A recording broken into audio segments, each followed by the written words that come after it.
ಎಲ್ರಿಗೂ ನಮಸ್ಕಾರ. ನಾನು ಕಾಂಚನ. ಸುಭಾಷ್ ಚಂದ್ರ ಬೋಸ್ ಅವ್ರ ಸಾವು ಹೇಗಾಯ್ತು ಅನ್ನೋದು ಒಂದು ರಹಸ್ಯವಾಗಿನೇ ಉಳ್ಕೊಂಡಿದೆ. ಕೆಲವರು ಅವರು ವಿಮಾನ ಅಪಘಾತದಲ್ಲಿ ಸುತ್ತೋಗಿದ್ದಾರೆ ಅಂತ ನಂಬಿದ್ರೆ, ಇನ್ನು ಕೆಲವರು ಇಲ್ಲ, ಅಲ್ಲಿಂದ ತಪ್ಪಿಸ್ಕೊಂಡು ಹೋಗಿ ಇನ್ನೂ ಸುಮಾರು ವರ್ಷಗಳ ಕಾಲ ಬದುಕಿದ್ರು ಅಂತ ಹೇಳ್ತಾರೆ. ಆದ್ರೆ ಅವ್ರಿಗೆ ನಿಜವಾಗ್ಲೂ ಏನಾಯ್ತು ಅನ್ನೋದು ಮಾತ್ರ ನಿಗೂಢವಾಗಿನೇ ಉಳ್ಕೊಂಡಿದೆ. ಈಗ ಸುಭಾಷ್ ಚಂದ್ರ ಬೋಸ್ ಅವ್ರ ಬಗ್ಗೆ ಯಾಕೆ ಹೇಳ್ತಾ ಇದ್ದೀನಿ ಅಂದ್ರೆ, ಸುಭಾಷ್ ಚಂದ್ರ ಬೋಸ್ ಅವ್ರಿಗೆ ಸ್ಪೈ ಆಗಿ ಕೆಲಸ ಮಾಡಿದಂತ ಒಬ್ಬ ಮಹಿಳೆ ಬಗ್ಗೆ ಇವತ್ತಿನ ವಿಡಿಯೋನಲ್ಲಿ ತಿಳ್ಕೊಳ್ಳೋಣ ನಾವು. ಈ ಸ್ವತಂತ್ರ ಹೋರಾಟದಲ್ಲಿ ತಮ್ಮ ಹೆಸರುಗಳನ್ನ ಗುರುತಿಸ್ಕೊಂಡಿರುವಂತವ್ರು ಎಷ್ಟೋ ಜನ ಇದ್ದಾರೆ. ಹಾಗೇನೆ ತನ್ನ ಹೆಸರನ್ನ ಗುರುತಿಸ್ಕೊಳ್ದಿರನೆ ದೇಶಕ್ಕೋಸ್ಕರ ಪ್ರಾಣ ತ್ಯಾಗ ಮಾಡಿರುವಂತವ್ರು ಇದ್ದಾರೆ.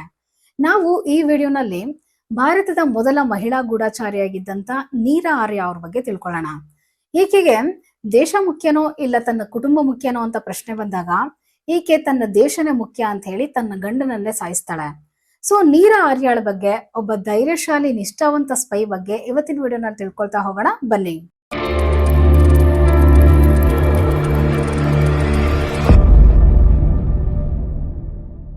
ನೀರಾ ಆರ್ಯ ಈಕೆ ಸುಭಾಷ್ ಚಂದ್ರ ಬೋಸ್ ಅವ್ರಿಗೆ ಗೂಢಚಾರಿಯಾಗಿ ಕೆಲಸ ಮಾಡ್ತಿರ್ತಾರೆ.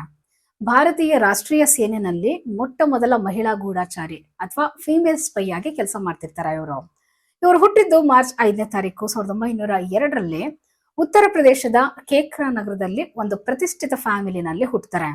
ಅವ್ರ ತಂದೆ ಒಬ್ಬ ಬಿಸ್ನೆಸ್ ಮ್ಯಾನ್ ಆಗಿರ್ತಾರೆ. ಈಕೆಗೆ ಚಿಕ್ಕ ವಯಸ್ಸಿದ್ದಾಗ್ಲಿಂದನೂ ಕೂಡ ದೇಶದ ಮೇಲೆ ತುಂಬಾ ಅಭಿಮಾನ ಇರುತ್ತೆ, ಗೌರವ ಇರುತ್ತೆ.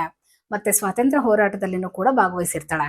ನಂತರ ಈಕೆ ಮದುವೆ ವಯಸ್ಸಿಗೆ ಬಂದಿದ್ದಾದ್ಮೇಲೆ ಇವ್ರ ತಂದೆ ಅವಳನ್ನ ಶ್ರೀಕಾಂತ್ ಜೈರಂದನ್ ದಾಸ್ ಅನ್ನೋ ವ್ಯಕ್ತಿಗೆ ಕೊಟ್ಟು ಮದುವೆ ಮಾಡ್ತಾರೆ. ಈ ಜೈರಂದನ್ ದಾಸ್ ಏನ್ ಕೆಲಸ ಮಾಡ್ತಿರ್ತಾನೆ ಅಂದ್ರೆ, ಈ ಬ್ರಿಟಿಷ್ ಭಾರತದಲ್ಲಿ CID ಇನ್ಸ್ಪೆಕ್ಟರ್ ಆಗಿರ್ತಾನೆ. ಬ್ರಿಟಿಷ್ ಪರವಾಗಿ ಕೆಲಸ ಮಾಡ್ತಿರ್ತಾನೆ ಅವನು. ಒಟ್ನಲ್ಲಿ ಒಬ್ಬ ದೇಶದ್ರೋಹಿ ಅಂದ್ರೂ ತಪ್ಪಾಗಲ್ಲ. ಇವನ್ಗೆ ಈ ದೇಶ ಪ್ರೇಮಿ ಆಗಿರೋ ನೀರಾಳನ್ನ ಕೊಟ್ಟು ಮದುವೆ ಮಾಡ್ತಾರೆ. ನಂತರ ಮದುವೆ ಆದ್ಮೇಲೆ ಈ ನೀರಾ ಆರ್ಯ ಆಜಾದ್ ಹಿಂದ್ ಫೌಜ್ ನ ರಾಣಿ ಝಾನ್ಸಿ ರೆಜಿಮೆಂಟ್ ಗೆ ಸೇರ್ಕೊಳ್ತಾಳೆ. ಈ ರೆಜಿಮೆಂಟ್ ನ ಸ್ಥಾಪನೆ ಮಾಡಿದ್ದು ಸುಭಾಷ್ ಚಂದ್ರ ಬೋಸ್ ಅವರು ಸ್ಥಾಪನೆ ಮಾಡ್ತಾರೆ. ಈ ರೆಜಿಮೆಂಟ್ ಬಂದು ಸ್ವಾತಂತ್ರ್ಯ ಚಳವಳಿಗೋಸ್ಕರ ಕೆಲಸ ಮಾಡ್ತಾ ಇತ್ತು. ಸೊ ಈ ರಾಣಿ ಝಾನ್ಸಿ ರೆಜಿಮೆಂಟ್ ಗೆ ನೀರಾ ಆರ್ಯ ಸೇರ್ಕೊಳ್ತಾಳೆ. ನಂತರ ಮದ್ವೆ ಆಗಿ ಸ್ವಲ್ಪ ದಿನಗಳ ಕಳೆದ್ಮೇಲೆ ಅವಳ ಗಂಡ ಶ್ರೀಕಾಂತ್ಗೂ ಮತ್ತೆ ನೀರಾಗನು ಜಗಳಗಳು ಶುರುವಾಗ್ತವೆ. ಯಾಕಂದ್ರೆ ಜೈರಂಜನ್ ದಾಸ್ ಬಂದು ಬ್ರಿಟಿಷ್ ಅವ್ರ ಪರವಾಗಿ ಕೆಲಸ ಮಾಡ್ತಿರ್ತಾನೆ, ಈ ನೀರಾ ಆರ್ಯ ಬಂದು ದೇಶಕ್ಕೋಸ್ಕರ ಕೆಲಸ ಮಾಡ್ತಿರ್ತಾಳೆ. ಸೊ ಇವರಿಬ್ರಿಗೂ ಜಗಳಗಳು ಶುರುವಾಗ್ತವೆ. ತನ್ನ ಗಂಡ ಬ್ರಿಟಿಷ್ ಅವ್ರ ಪರವಾಗಿ ಕೆಲಸ ಮಾಡ್ತಾ ಇರೋದು ಸ್ವಲ್ಪನೂ ಇಷ್ಟ ಇರೋದಿಲ್ಲ ಅವಳಿಗೆ. ಅದೇ ಟೈಮ್ಗೆ ನೀರಾ ಝಾನ್ಸಿ ರೆಜಿಮೆಂಟ್ ಗೆ ಜಾಯ್ನ್ ಆಗಿರ್ತಾಳೆ. ಅದು ಅಲ್ದಿರ ಈ ಬ್ರಿಟಿಷರು ಅವಳ ಗಂಡನ್ ಹೇಳಿರ್ತಾರೆ, ಸುಭಾಷ್ ಚಂದ್ರ ಬೋಸ್ ಬಗ್ಗೆ ಎಲ್ಲಾ ರಹಸ್ಯಗಳನ್ನ ತಿಳ್ಕೊಂಡು ಅವರನ್ನ ಸಾಯಿಸ್ಬಿಡು ಅಂತ ಆದೇಶ ಕೊಟ್ಟಿರ್ತಾರೆ ಅವನ್ಗೆ. ಈ ಕಡೆ ನೀರಾ ಆರ್ಯ ಸುಭಾಷ್ ಚಂದ್ರ ಬೋಸ್ ಅವ್ರಿಗೆ ಸ್ಪೈ ಆಗಿ ಕೆಲಸ ಮಾಡ್ಕೊಂಡು ದೇಶಕ್ಕೋಸ್ಕರ ನಿಷ್ಠೆಯಿಂದ ಕೆಲಸ ಮಾಡ್ತಿರ್ತಾಳೆ.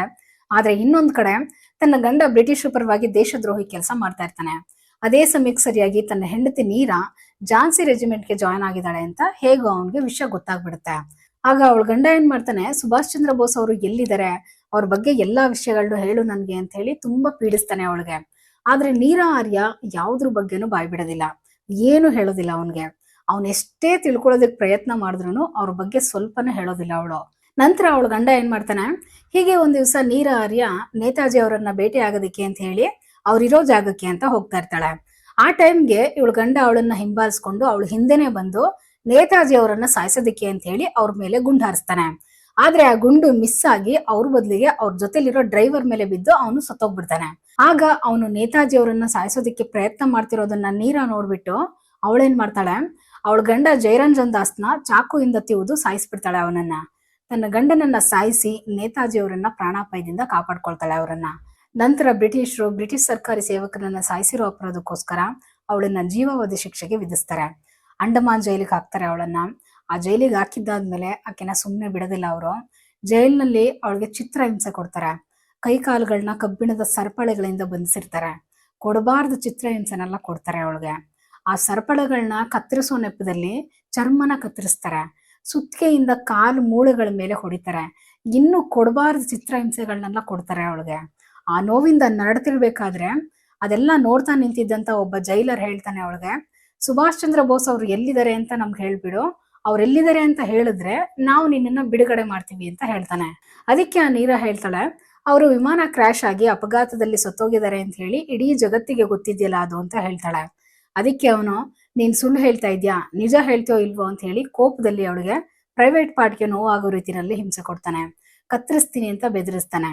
ಕೆಲವು ಕಡೆ ಅವ್ರಿಗೆ ಪ್ರೈವೇಟ್ ಪಾರ್ಟ್ ಕತ್ತರಿಸಿದ್ರು ಅಂತಾನು ಕೂಡ ಹೇಳ್ತಾರೆ. ಆದ್ರೆ ಏನೇ ಹಿಂಸೆ ಕೊಟ್ರು ನೇತಾಜಿ ಅವ್ರಿಗೂ ಮತ್ತೆ ದೇಶಕ್ಕೂ ನಿಷ್ಠಾವಂತೆ ಆಗಿರ್ತಾಳೆ. ನೇತಾಜಿ ಅವ್ರ ಬಗ್ಗೆ, ಅವ್ರ ರಹಸ್ಯದ ಬಗ್ಗೆ ಏನು ಕೂಡ ಬ್ರಿಟಿಷರು ಹತ್ರ ಬಾಯ್ ಬಿಡೋದಿಲ್ಲ ಅವಳು. ನಂತರ ಸ್ವತಂತ್ರ ಸಿಕ್ಕಿದ್ಮೇಲೆ ಅವರನ್ನ ಜೈಲಿಂದ ಬಿಡುಗಡೆ ಮಾಡ್ತಾರೆ. ಉಳಿದಿರೋ ಜೀವನನ ಹೈದರಾಬಾದ್ನಲ್ಲಿ ಹೂ ಮಾರಾಟ ಮಾಡ್ಕೊಂಡು ಜೀವನ ಕಳೀತಾರೆ. ನಂತರ 1998ರಲ್ಲಿ ನಿಧನ ಆಗ್ತಾರೆ ಅವರು. ಈ ರೀತಿ INA ಪ್ರಥಮ ಮಹಿಳಾ ಗೂಢಚಾರಿಯಾಗಿ ಸುಭಾಷ್ ಚಂದ್ರ ಬೋಸ್ ಅವ್ರ ಪ್ರಾಣನೇ ಕಾಪಾಡ್ತಾರೆ. ದೇಶಕ್ಕೋಸ್ಕರ ತನ್ನ ಬದುಕನ್ನೇ ಮುಡುಪಾಗಿಟ್ಟಂತ ಒಬ್ಬ ದೇಶ ಪ್ರೇಮಿಯವರು. ಈ ವಿಡಿಯೋ ಇಷ್ಟ ಆಗಿದ್ರೆ ಲೈಕ್ ಮಾಡಿ, ಶೇರ್ ಮಾಡಿ, ಸಬ್ಸ್ಕ್ರೈಬ್ ಮಾಡಿ. ಮತ್ತೆ ಮುಂದಿನ ವಿಡಿಯೋನಲ್ಲಿ ಇನ್ನೂ ಒಂದು ಇಂಟ್ರೆಸ್ಟಿಂಗ್ ಆಗಿರೋ ಟಾಪಿಕ್ ಜೊತೆ ಸಿಗ್ತೀನಿ. Thank you all. ಬಾಯ್.